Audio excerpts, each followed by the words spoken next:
Welcome back, everyone. I hope you are doing well because I am doing amazing. If you look at where I am seated right now, it's just so beautiful. Look at that. Nature at its finest. I can hear this stream. It's in Filipino they call it a batis. It's a stream of overflowing water from the river, so it's very natural. And as you can see, I'm here in what they call a tree house, because quite literally there is a tree trunk in the middle of this house. So yesterday we had an amazing day talking about communication. Now this has been a topic since we were kids, since we were in high school and college, but we can't seem to communicate well. So what are the things that I taught my participants yesterday? So what I shared with them is, number one, for us to effectively communicate, we need to look at the perspective of the other person. The other person, not our perspective. Why? Because there is a mismatch, there is a miscommunication, because we always tell them, this is what I see, this is what I know, this is based on my background, my culture, my family history, this should be right. But at the end of the other part, on the other side, it may not necessarily seem that way. And if you look at it, you are trying to establish a common ground of common sense. But my friends, sad part is, common sense is not so common. Really? Why? Because what's common for you may not be common for me. Let's say you live in India. Eating curry for you is normal. Eating spicy food for you is normal. For me, not so much. So if we talk about that, that is your common sense or common thing. For me, it's really not common. Same goes with communication. So for us to better communicate, we really need to look at the perspective of other people. Try to understand. Not just try, but really understand. Have that empathic listening power to really check out what they see, what they know. And from there, now is the time that you can establish a common ground. The second tip that I shared is to be open and transparent. And for us to be understanding, we need to be open and transparent as well. And what does that mean? If we are not open to new ideas, to new learnings, to learning from other people, we cannot really communicate. In your minds, you might be thinking, Julian, being open, isn't that basic? And it is basic. But as much as as much as I don't want to laugh about it, it is basic, but sometimes people forget the basics.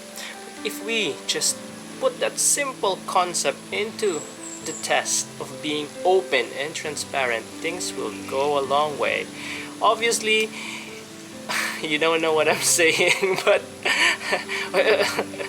but based on the activities that I did yesterday, it makes a lot of sense. Keep sharing.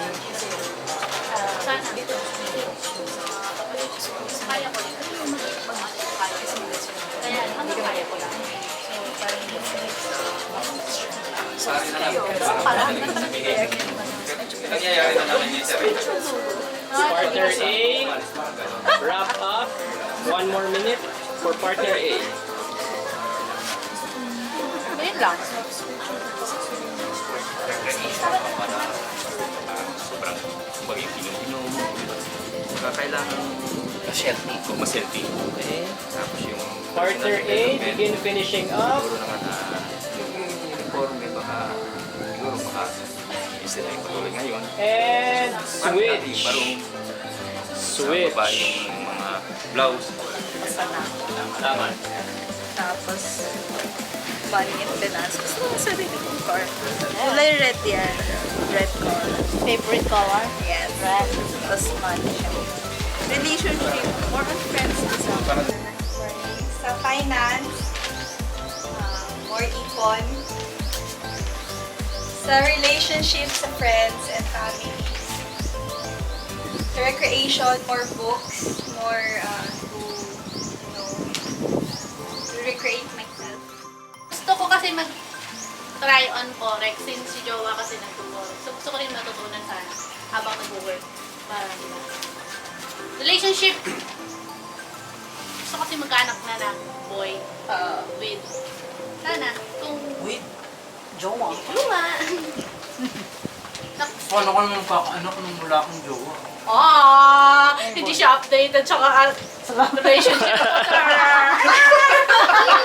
Aha! Hindi siya updated. Sir, may jowa ako. The last tip that I can share with regard to communication is to mean what you say and say what you mean. So, there are moments, most of the time, especially for Asians, we really don't want to be, brutally frank about things because we think that it may backfire on us or the other person will not take it lightly. Here's the thing. If we really care about that person, we really need to speak out our hearts and we need to say what we mean and mean what we say. And for the other person, as I put it back to the second tip, which is being open, if they are open to receive this feedback, then this will be a very beautiful exchange wherein you are just opening yourself and sharing your heart out, and the person on the receiving end is very much accepting of it. Now, I am not saying that they should be agreeing with what you're saying. All I'm asking is for us to be open. If there are new ideas, new concepts, don't just shoot it and throw it out of the window just like that. Take it first. Study the strengths, the weaknesses, the pros and cons, and then you deliberate. And then from there, that's that time that you trim down your ideas. And mind you, the crazy ideas that change the world comes from that collaboration. So do not shoot those ideas right away. Now, if we continue this line of thinking, if we just really say what we want to say, if we are sorry, we are grateful, we are accepting, if we say that to the other person, chances are they will appreciate us even more because they know that we are not sugarcoating things. They know that we are real friends who will be real with them. It's a concept which is not that easy to apply, but my friends, it is that simple. Not easy, but simple. And that's the beauty of it. So, those are my 3 simple tips on how to effectively communicate. Now, what are your thoughts in your lives? What are you doing to effectively communicate with your spouse, with your children, with your partners, with your business suppliers, or your clients even? So comment it below so that we may also learn from you. Maybe there are other things that we did not see which will be effective for the whole community, for all of us here at the channel. So please comment and let's talk about it. And again, as always, if what I am saying makes sense to you, don't forget to like, subscribe, and share. And of course, hit that notification bell. See you in the next one. Bye.